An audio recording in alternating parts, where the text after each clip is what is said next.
I also think, yeah, as you said, I think a lot of it also comes down to comfort. We've seen captains talk time and time again about how Oracle, he'll be zoned a bit. Oracle does have a good attack speed, and he also has pretty good attack range, but...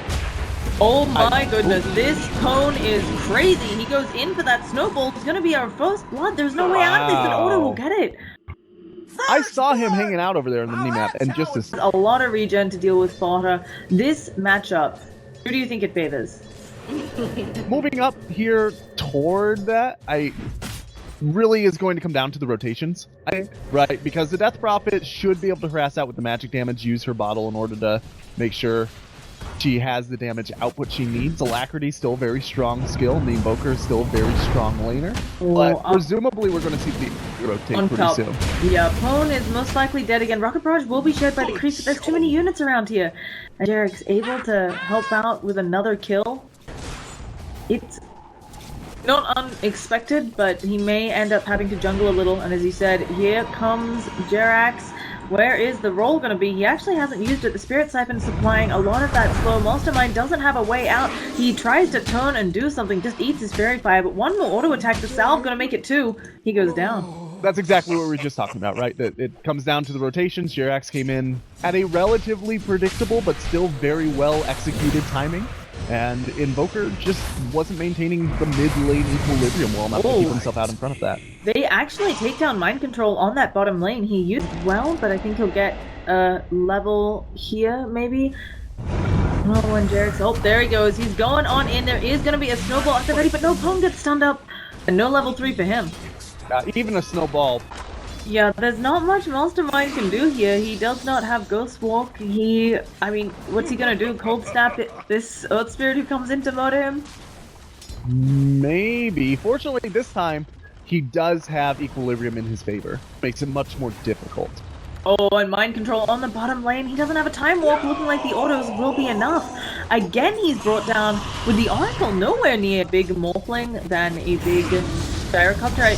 The Morphling takes... Oh, okay, Jerax actually missing a go in there, but now he's going to kick the rock on through the Cold Snap. Jerax is going down here. Mastermind, he needs more help, though. There's no one around. Oh, but Potter gets juked by the tree. Disengage. They should both be able to heal up and re-engage here pretty quickly. There is the Max Quas on the Invoker and a Salve used on the Oh goodness, up on top, Kuroki has been caught up by an Ice Shard. He was actually trying to give it a go, but Elder Titan showing how hard he hits, taking a full Rocket Barrage and a Rocket Tail. Elder Titan's going down. Fade Bolt to finish him off. Fairy Fire, MVP, keeping Kuroki alive.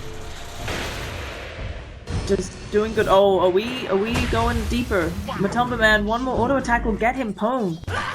And in the mid lane, Jerax are waiting for a chance to kill Mastermind. They've been trying over and over again. They have gotten him once.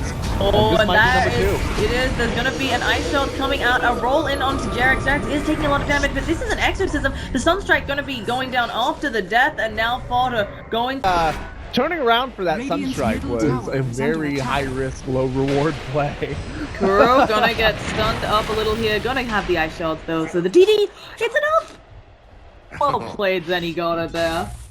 Be a big factor. Spirit Siphon. It's not a lot of stuff though. Like, and a lot of that stuff you can morph waveform away from. Speaking of waveforming, he is silenced up and blown to bits. And Bull's in the process of casting False Promise right now. Okay, well, yeah.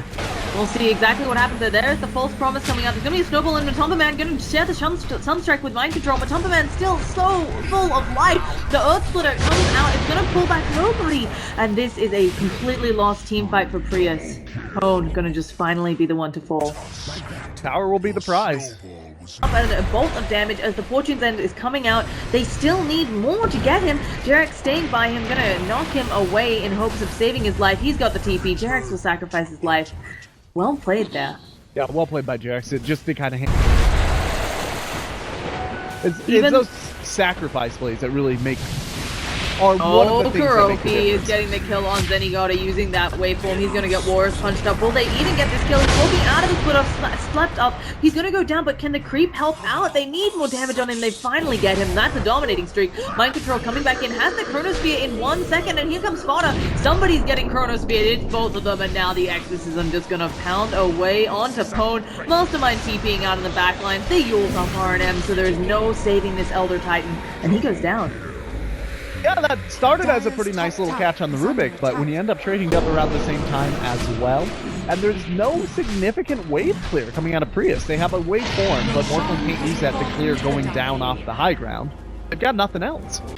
He's much harder to kill all of a sudden, and helping his team out a lot more.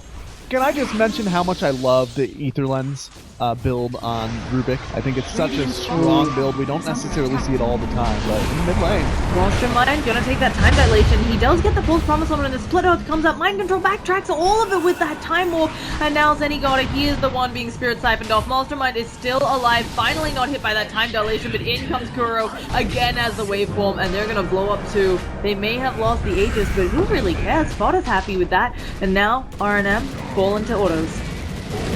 Fortunately, they should all be up by the time this also probably not necessarily the ideal working as Derek's intended. going for the solo kill onto Zenigata. He manages to get that false promise off and is now going for the TP into base. The snowball is going to come out on the other side onto Kuro with the Warrior Sponge. RNM has had his TP cancelled again, and I fear both of these heroes going to end up dead. RNM going for the stomp, manages to get it off, but not on Fodder, who is going to be the one to kill him off.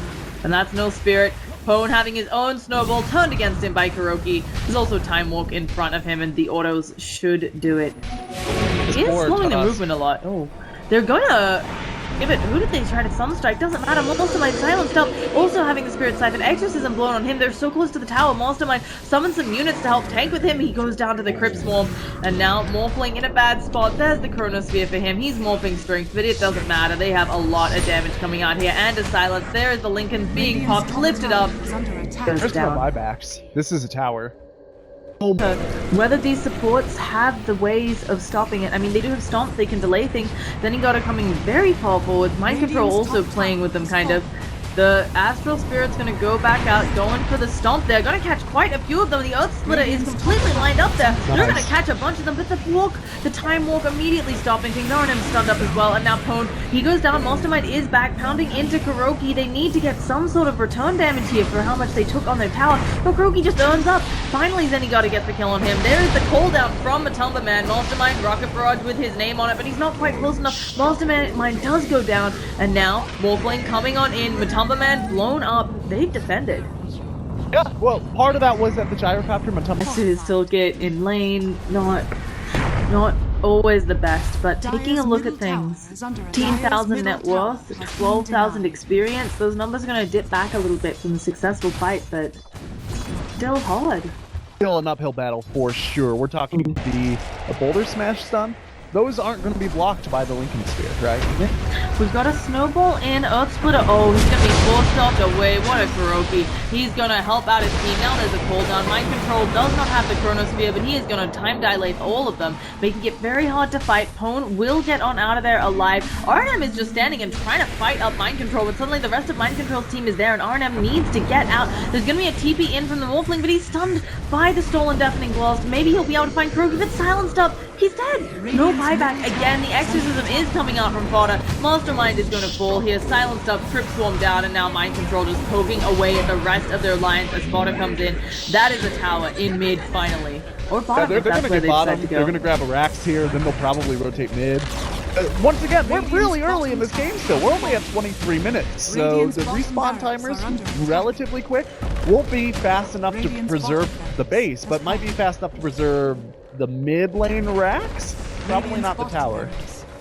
Yeah, I don't see, even if they do manage to get back in, most of the heroes on Liquid, pretty full on health, good amount of mono on a couple of them. I mean, other than Matumba Man, who are you possibly picking? And they won't even respawn fast enough. They just narrowly respawn too slow. And we saw how little, how ineffective basically that Lincoln Sphere was with that teleport in. He got stunned, silenced, stunned, and nuked. Okay, and now it's 3-5-man actually, Wow. Chronosphere and a call down. That is it. That is, they are gonna call it. Yeah.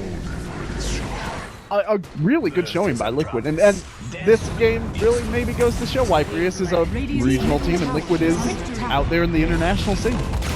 Yeah. Really well played from Liquid. Obviously, a good showing by PRIES, but a little outplayed here. And also more conventional draft, you can say, from Liquid.